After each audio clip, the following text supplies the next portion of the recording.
안녕하세요. 전산세무 1급 강사 차재현 세무사입니다.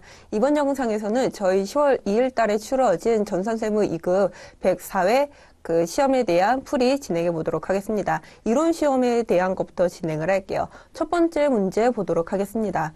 다음 중 재무제표의 작성과 표시에 관한 설명으로 가장 옳지 않은 것이라고 되어 있네요. 틀린 내용을 넷 중 하나에서 골라야 되는 거겠죠. 첫 번째, 재무제표를 작성할 때 계속기업으로서의 존속 가능성을 평가해야 한다. 그렇죠. 여러분들 재무제표를 작성을 할 때에는 해당 기업이 계속적으로 사업을 영위할 것이라는 가정을 깔고 우리가 재무제표를 작성을 해야 합니다. 맞는 말이에요. 그리고 두 번째 보시면은 재무제표의 작성과 표시에 관한 책임은 경영진에게 있다. 그렇죠. 이거 표현 굉장히 자주 나옵니다.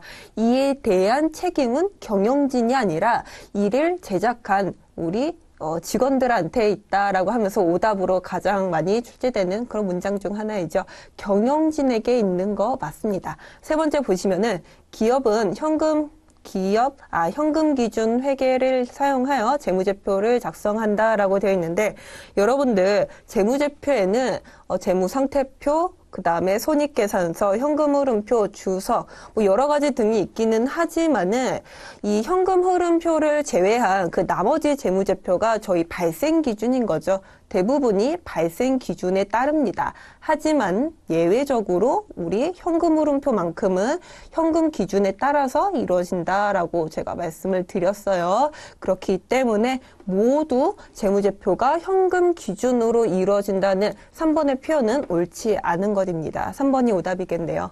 네 번째 보시면은 재무제표는 원칙적으로 사실에 근거한 자료만 나타내지만 추정에 의한 측정치도 포함한다라고 저희 이론 시간에 배웠었어요. 그렇다고 하면은 추정에 의한 거는 예를 들어가지고 어떠한 것들일까요?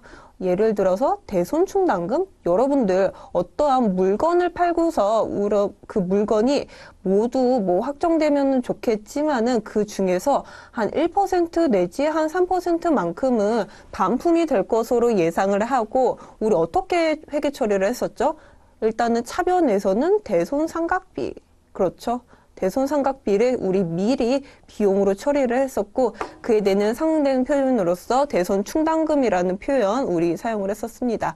이와 같이 우리가 얼마만큼 환급될 것인지에 대한 추정을 측정함으로 인해 가지고 이런 것도 우리 표현을 한다고 말씀을 드렸어요. 그래서 4번에 대한 표현도 옳은 것이겠고 1번의 답은 3번입니다. 두 번째 문제 가보도록 하겠습니다. 다음 중 재고자산에 대한 설명으로 가장 옳지 않은 거 1번부터 보도록 하겠습니다. 선적지 인도 조건으로 판매한 운송 중인 상품은 판매자의 재고자산이 아니다라고 되어 있습니다. 선적이라고 하는 것은 무엇일까요, 여러분들?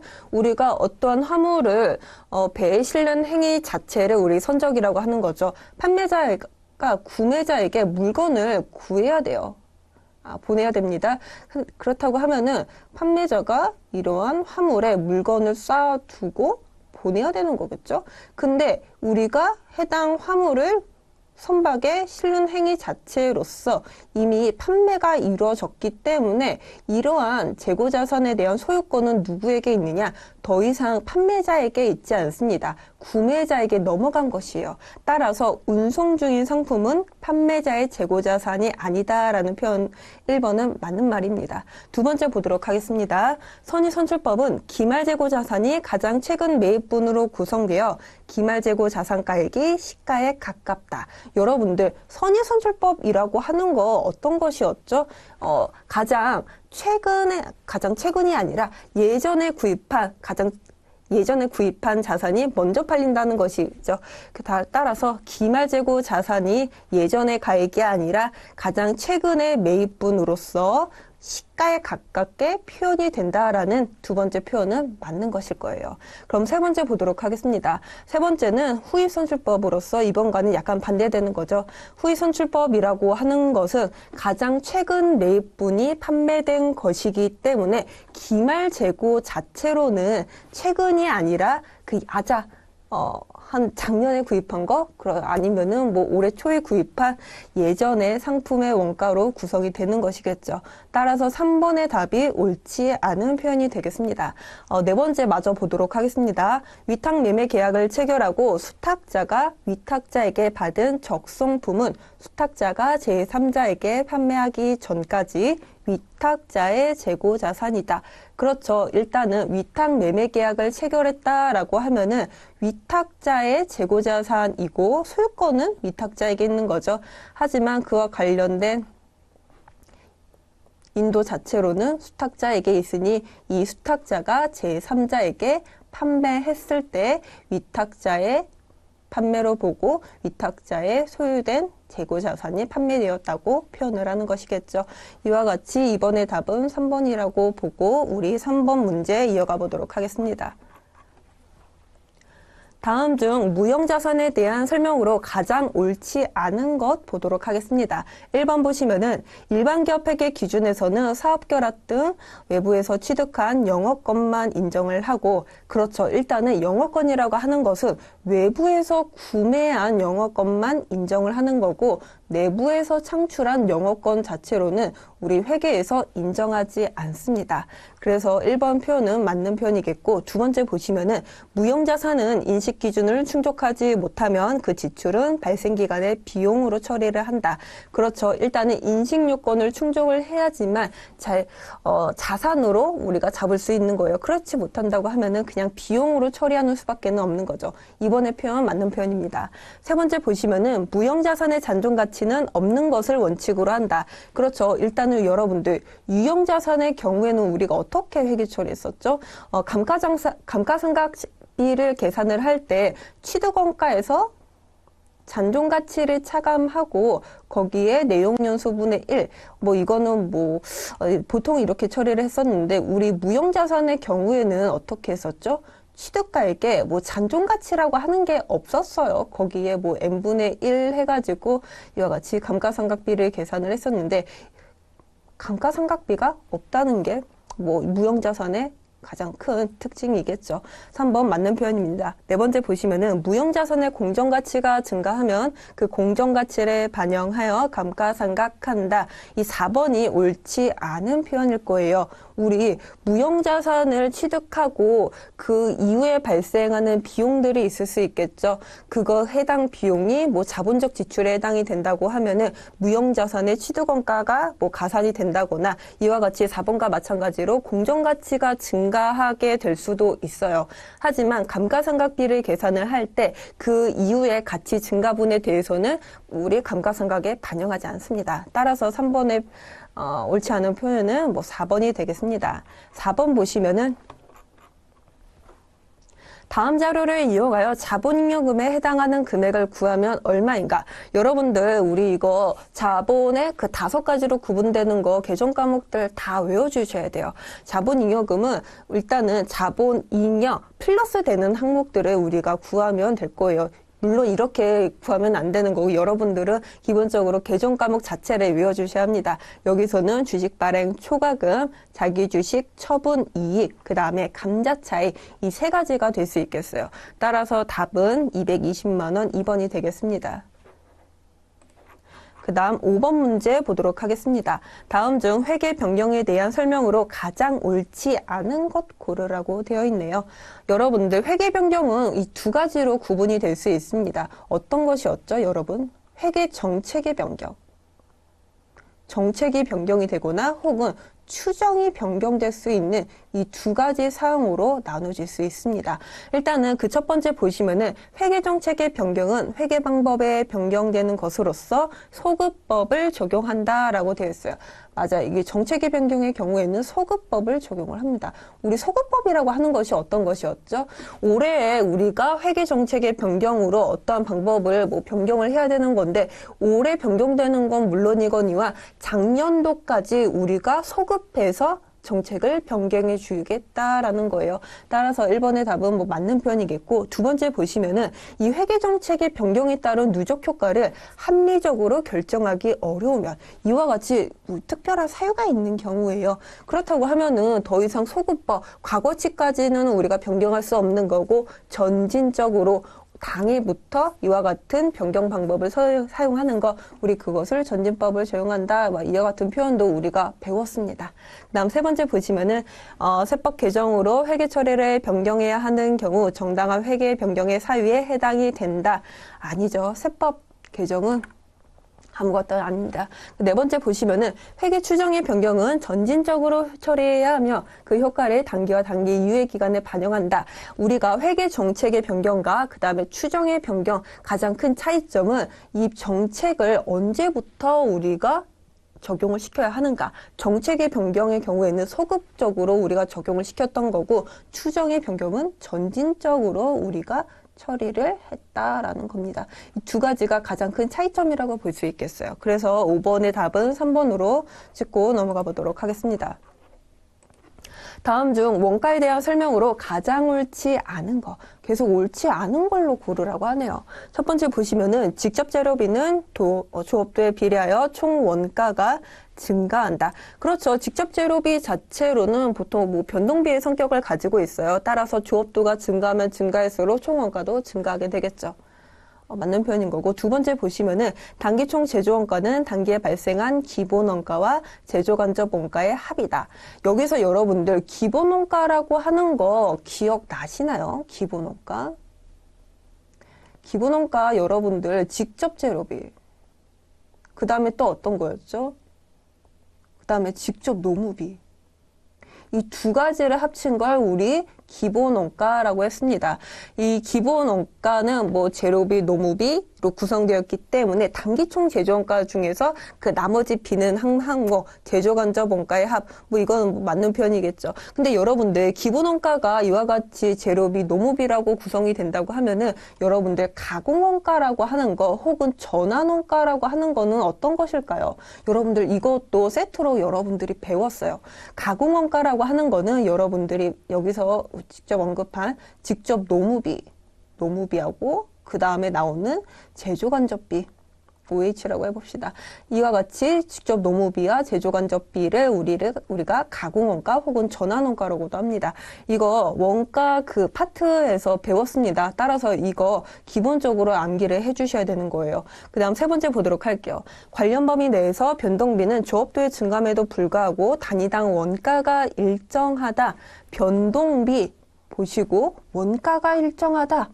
이걸 본 순간 여러분들은 너무 급하게 문제를 푸는 나머지 단위당이라는 표현을 이거 생략을 하고 본인 해석대로 가가지고 변동비는 원가가 일정하다. 그건 아니지. 변동비는 조업도의 비율에 따라가 조업도가 어떻게 되느냐에 따라 원가가 증감되는 거니까 이건 오답이다라고 이렇게 판단하실 수 있습니다. 하지만 문제를 정확하게 보셔야 돼요. 지금 보시면은 단위당 원가가 일정하다라고 되어 있죠. 변동비의 단위당 원가는 이렇게 고정되되 우리가 조업도가 어느 정도인지에 따라 가지고 총원가 자체가 증가할 수도 있고 감소할 수도 있다. 그렇게 배웠었죠. 따라서 뭐 3번의 답은 뭐 옳은 것이죠. 네 번째 보도록 할게요. 제품 생산량이 증가함에 따라 관련 범위 내에서 제품 단위당 고정원가는 일정하다? 여러분들 지금 보시면은 생산량 자체는 증가를 한대요. 근데 단위당 고정원가는 어떻게 될까요? 단위당 고정원가라고 하는 거 예를 들어가지고 감가상각비라든지 임차료, 보험료 등과 같이 해당 과세기간에 발생하는 고정비는 뭐 일정하게 이렇게 픽스되어 있는데 생산량이 증가하면 증가할수록 생산량 우리 만약에 뭐 이와 같이 단위당 고정원가를 뭐 분모와 분주 이렇게 생각해서 구한다고 하면은 우리 분모에 들어가는 건 뭐죠? 생산량입니다. 그리고 분자에 들어가는 거는 고정원가인 거고요. 여기서 생산량이 늘어나면 어떻게 될까요? 분모가 늘어나면 그 결과값은 줄어들겠죠. 따라서 고정원가는 일정한 게 아니라 감소합니다. 그래서 6번의 답은 4번으로 찍고 넘어갈게요. 7번 보도록 하겠습니다.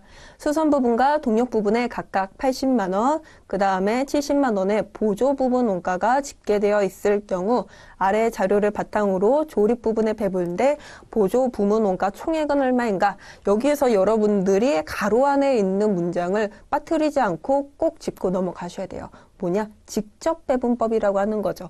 여러분들 보조 부분에 사용된 이러한 수선 부분의 원가, 동력 부분의 원가가 제조 부분에 얼마만큼 원가가 배분이 되는지 그 배분 방법에 따라 가지고 세 가지로 나눠진다고 말씀을 드렸어요.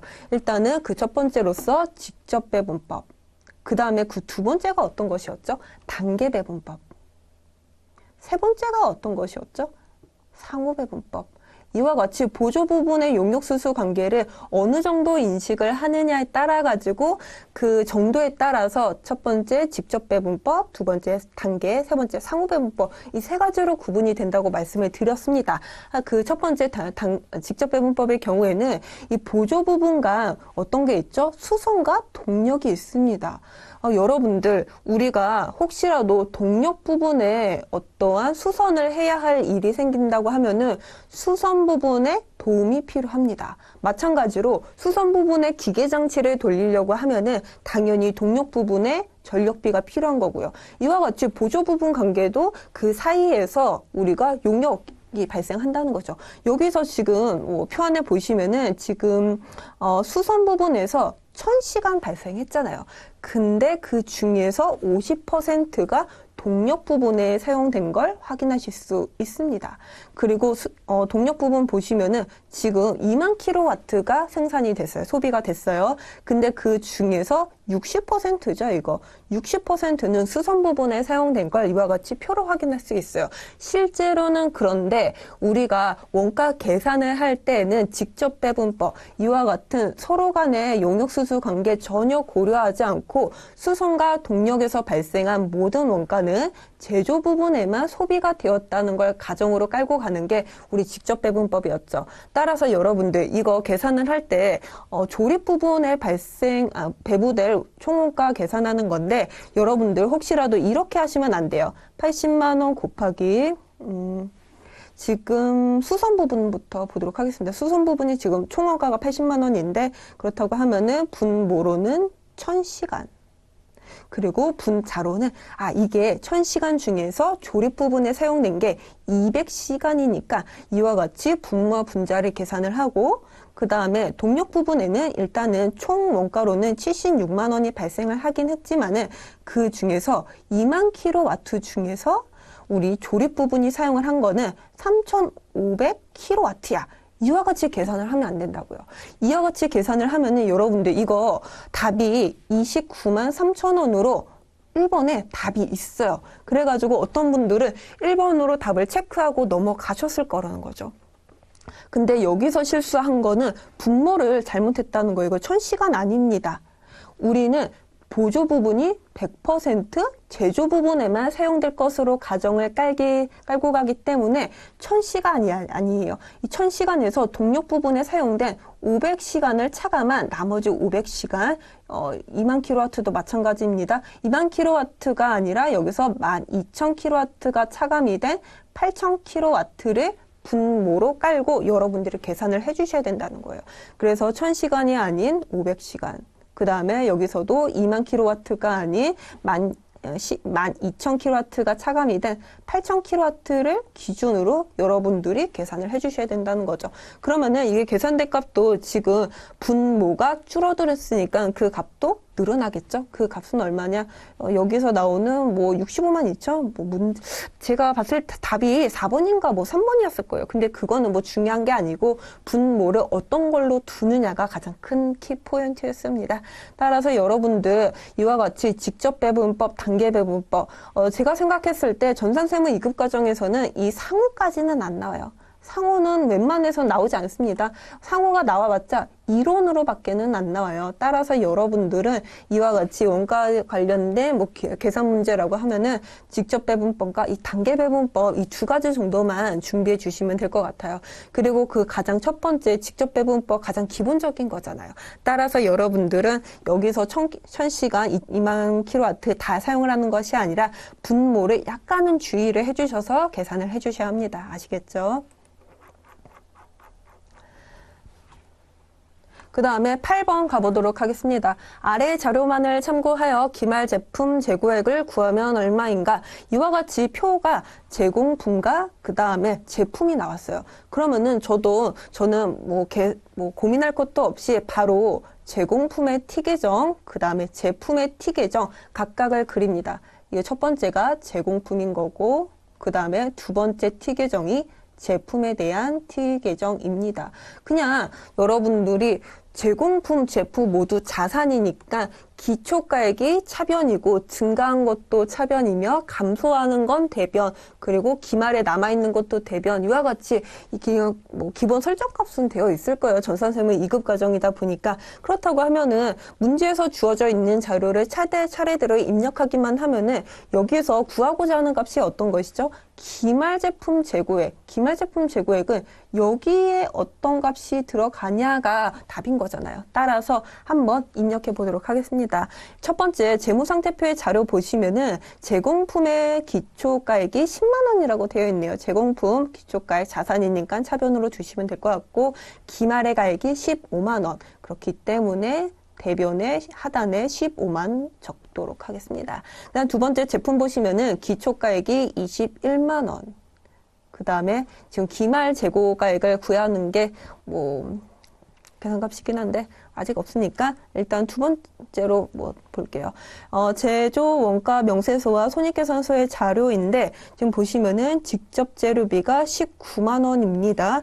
여러분들 이 직접 재료비 19만 원 그대로 여기 총제조 원가 그 세 번째 파트 중 가장 첫 번째 19만 원 적으시면은 안 됩니다. 왜냐하면은 우리 제공품 제품 T계 정도 그려야 되긴 하지만은 그 전 단계로서 원재료에 대한 T계 정도 그려가지고 우리가 소비되는 원재료가 얼마인지 계산을 해야 되는 거거든요. 근데 지금 보시면은 여기 당구장 표시에 기초밀 기말 원재료 재고액은 없다. 그 말은 즉슨 구입한 게 모두 소비됐다는 거거든요. 아시겠죠? 여기 아예 없으니까. 따라서 여기서 나오는 19만 원을 그대로 총 제조 원가 첫 번째 입력하셔도 상관은 없다는 얘기예요. 그리고 두 번째는 직접 노무비 10만 원. 그 다음에 제조간접비 15만 원 하시면은 이게 지금 차변의 합계가 얼마인 거죠? 잠시만요. 35만 원에 19만 원 하면은 54만 원이네요. 54만 원. 그러면은 54만 원에서 지금 15를 빼면은 39만 원이겠죠? 39만 원이 지금 제품이 완료가 되어서 제품 창고로 대체되는 값일 거예요. 39만 원이 제품의 차변으로 대체가 됐습니다. 39만 원에 21만 원을 더하면 이거 얼마인 거죠? 60만 원이네요. 60만 원에서 지금 제품의 매출원가가 20만 원이니까 지금 60만 원에 20만 원을 차감한 나머지 40만 원이 매출원가가 되겠습니다. 근데 제가 지금 이거 제가 지금 이게 글쎄요, 이게 제가 암기를 해가지고 40만 원이 맞는가 모르겠는데 일단은 풀이 구성은 이와 같습니다. 여러분들이 여기에서 조금 주의를 해주셔야 하는 게 기초 및 기말 원재료 재고액이 없다는 거예요. 그래서 구입한 모든 가액이 소비됐다는 걸 여러분들이 유념하고 직접 재료비 19만 원을 그대로 제품의 총 제조원가에 합산을 하는 겁니다. 아시겠죠? 이거 약간은 여기서 꼬아버리면은 이렇게 답이 없기 때문에 이거 유념해 주셔야 돼요. 그 다음에 9번 가보도록 하겠습니다. 원가 자료가 다음과 같을 때 단기의 직접 재료비를 계산하면 얼마인가? 직접 재료비를 구하라 라는 표현이겠네요. 근데 지금 보시면은 첫 번째 자료가 단기 총 제조원가입니다. 여러분들 단기 총 제조원가와 단기 제품 제조원가 이거 구분하실 수 있나요? 일단은 두 가지 계정 과목 모두 제공품이라는 이 T계정에서 발생하는 겁니다. 단기 총 제조원가라고 하는 거는 단기에 제품의 생산에 소요되는 제조원가라는 뜻에서 단기총 제조원가라고 하는 것은 제공품 차변에 있는 거예요. 단기총 제조원가. 근데 단기 제품 제조원가라고 하는 것은 무엇이냐? 단기 제품 제조원가. 단기에 제품이 완성된 제조 원가라는 뜻인 거죠. 여러분들이 그냥 단기총 제조 원가, 단기 제품 제조 원가 그냥 막연히 외우시지 말고 이 단어를 한번 풀이해 보시면은 그래 단기에 제품의 구성에 투입이 된 원가니까 단기총 제조 원가인 거고 단기에 제품이 완성된 제조 원가인 거니까 제공품 대변으로 가야 되겠구나. 이렇게 이해만 하시면은 차변 대변에 어떤 개정감이 오는 거 이렇게 헷갈리지는 않으실 거예요. 따라서 여기에 단기총 제조 원가는 이번에 제공품 이러한 생산에 투입되는 원가 세 가지를 여러분들이 구하셔야 되는데 그 중에서 직접적으로 여기에 구성될 X값을 계산하라는 것이겠죠. 그러면은 단기총 제조원가가 230만 원이라는 거는 일단은 알았습니다. 그럼 두 번째 자료 볼게요. 제조간접비는 단기총 제조원가의 20%이다. 23만 원에 20%는 글쎄요, 여러분들 암기 되시나요? 제 생각에는 이거 지금 46만 원일 될 것 같은데 그래서 제조간접비 46만 원은 이와 같이 그나마 쉽게 구했습니다. 그러면은 일단은 제조간접비는 구했고 직접 노무비 구해야 되지 않을까요? 직접 가장 가운데가 비었는데 세 번째 보시면은 제조간접비는 직접 노무비의 80%이다? 이거 한번 풀이를 해볼까요? 세 번째 문장. 제조간접비 46만 원 일단 구했죠, 여러분들. 이 값은 잠시만요. 직접 노무비, 우리 직접 노무비를 그냥 노무비라고 씁시다. 노무비의 80%이다라고 이와 같이 산식으로 풀이를 해봤어요. 그 말은 즉슨 노무비 자체를 계산하려고 하면은 이 80%가 여기로 넘어가야 되는 거잖아요. 그러면은 곱하기였던 게 나누기가 되면서 80% 이렇게 계산을 하면 되는 것이겠죠. 46만 원에 80%를 나누면은 계산 값이 나올 거예요. 거기에서 여러분들이 230만 원을 차감을 하면은 직접 재료비 계산할 수 있습니다. 그것까지는 구하지 않을게요. 10번 가보도록 하겠습니다. 다음 중 개별원가 계산과 종합원가 계산에 대한 설명으로 가장 옳지 않은 것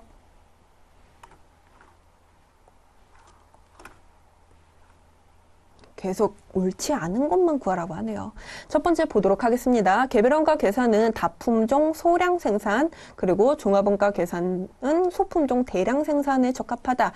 그렇죠. 맞는 표현입니다. 여러분들 개별원가 계산이라고 하는 거 선박이라든지 혹은 항공기 와 같이 그 해당 재료 하나를 하나를 제품을 구성을 하는데 투입되는 원가가 너무 많은 경우라고 하면은 그 제품 하나당 원가가 굉장히 중요하기 때문에 개별 원가 계산 방식을 채택을 한다고 했습니다. 하지만 그에 반해서 종합원가 계산이라고 하는 것은 우리가 그냥 마트만 가봐도 여러 가지 공산품들을 살펴볼 수 있잖아요. 이와 같이 여러 가지 그냥 상품, 대부분의 상품들이 우리 종합원가 계산을 사용하는 것이겠죠. 맞는 표현인 거고, 두 번째 보시면은 개별원가 계산은 종합원가 계산에 비해 상대적으로 부정확하다.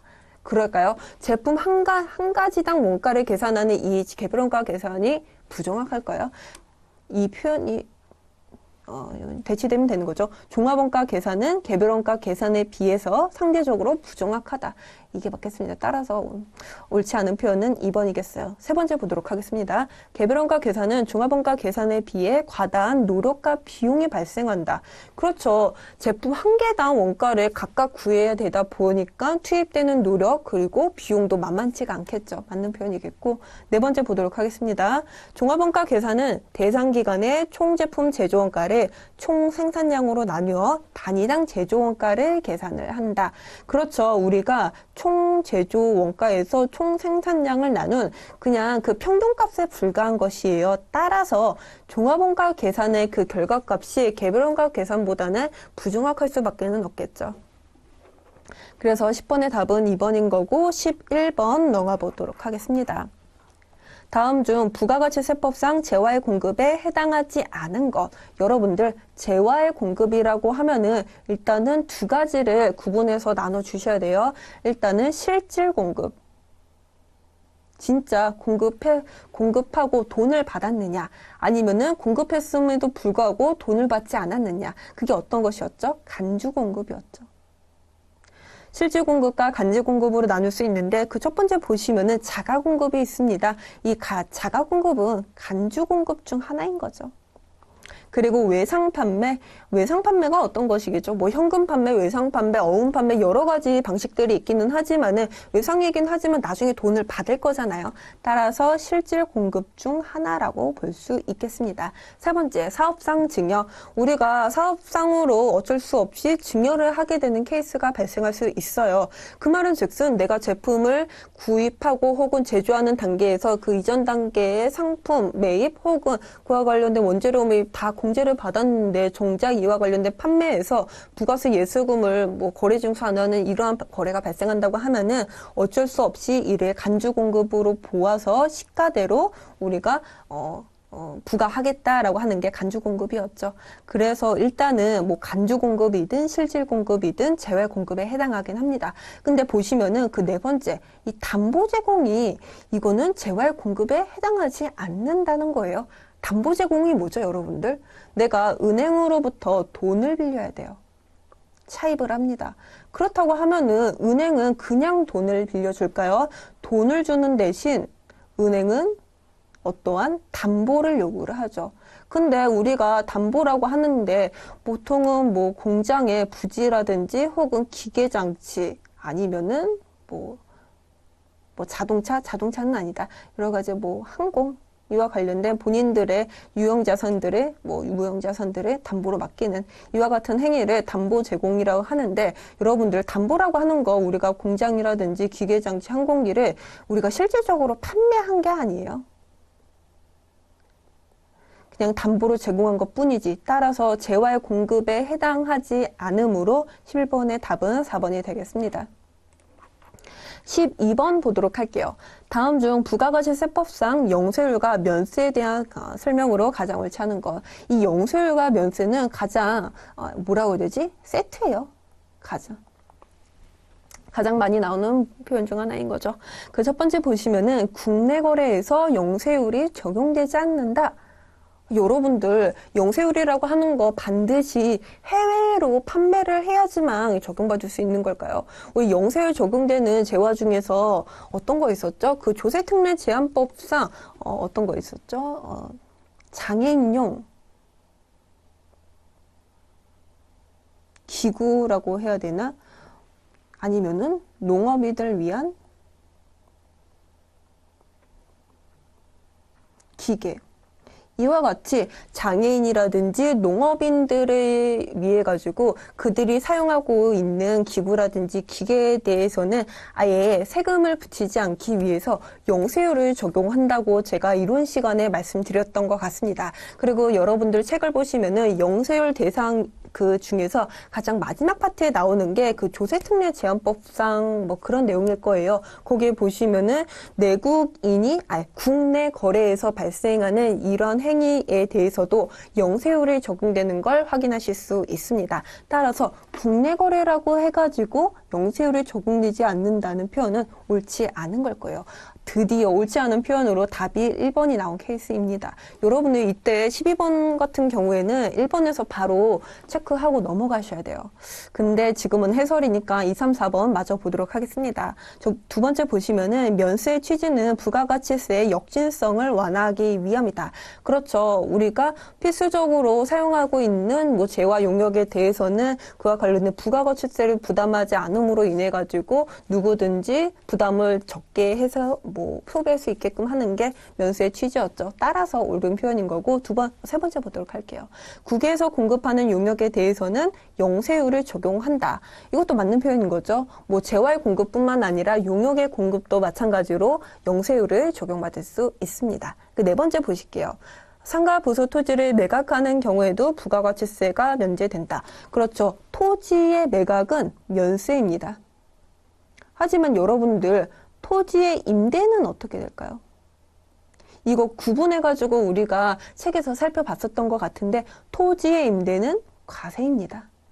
이 정도로 짚고 넘어갈게요. 13번째 문제 보도록 하겠습니다. 다음에 일시적, 우발적 소득 중 부가세법상 기타 소득이 아닌 거.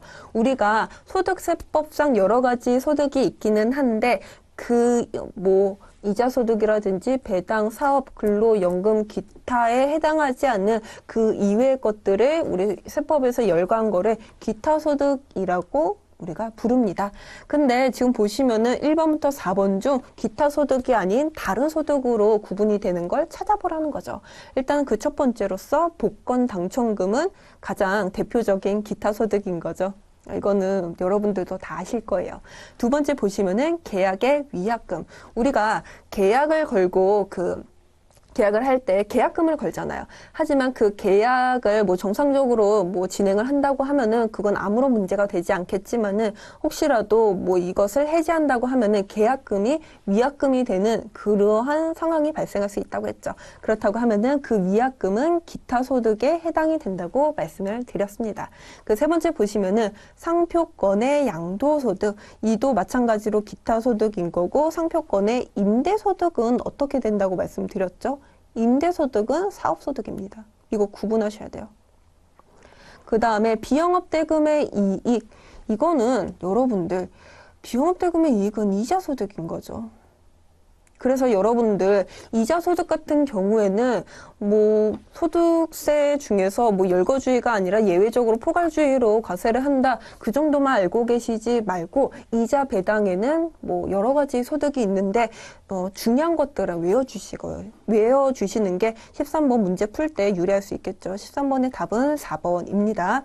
그 다음에 14번 가보도록 하겠습니다. 다음 중 소득세법상 근로소득의 수입 시기로 옳지 않은 거.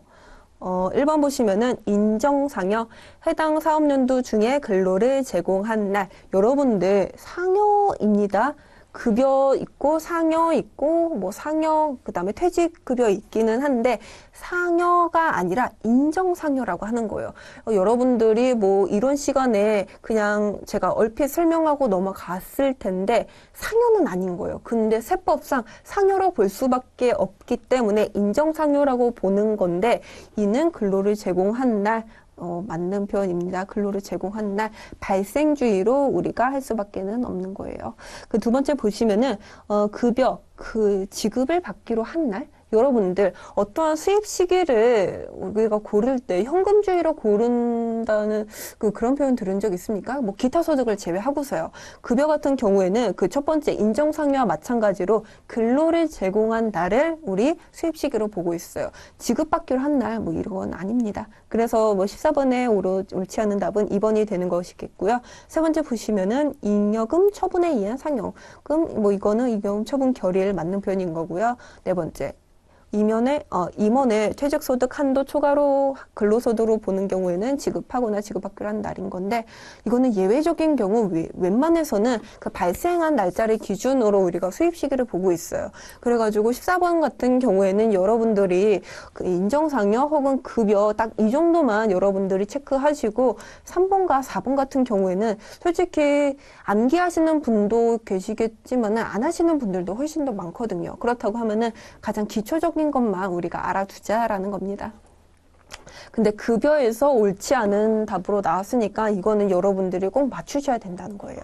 그 다음에 15번 보도록 하겠습니다. 다음 중 소득세법상 납세의무자에 대한 설명으로 가장 옳지 않은 것 보도록 하겠습니다. 소득세법 1번 보시면은 비거주자는 국내 원천 소득에 대해서만 과세한다. 그렇죠. 일단은 소득세법상 납세의무자는 거주자와 비거주자 이 두 가지로 나뉩니다. 웬만해서는 여러분들이나 저나 거주자에 해당이 되는 거기는 한데 비거주자라고 하면은 국내에서 발생한 소득에 대해서만 납세 의무가 있다는 거예요. 하지만 그렇다고 하면은 뭐 거주자는 무엇이냐? 국내에서 발생한 수입뿐만 아니라 국외에서 발생한 수입까지도 납세 의무가 있다라는 말입니다. 따라서 비거주자는 국내 소득에 대해서만 과세한다. 맞는 표현인 거고요. 두 번째 보시면은 거주자는 국내외 모든 원천 소득에 대해서 소득세 납세 의무를 진다. 네, 맞는 표현인 거고 그렇다고 하면 여러분들이 혹시라도 국에서 뭐 근로소득이 발생한다고 하면은 뭐 이와 같이 과세를 해야 되는 것이겠죠. 세 번째 보시면은 거주자는 국내에 주소를 두거나 151일 이상 거소를 둔 개인을 말한다. 여러분들 거주자의 이 개념 자체는 주소를 두거나 여기까지는 맞아요. 하지만 거소를 둔 이 기간 자체가 150일이 아니라 183일 이상이라고 하는 거 이거 여러분들 알아둡시다.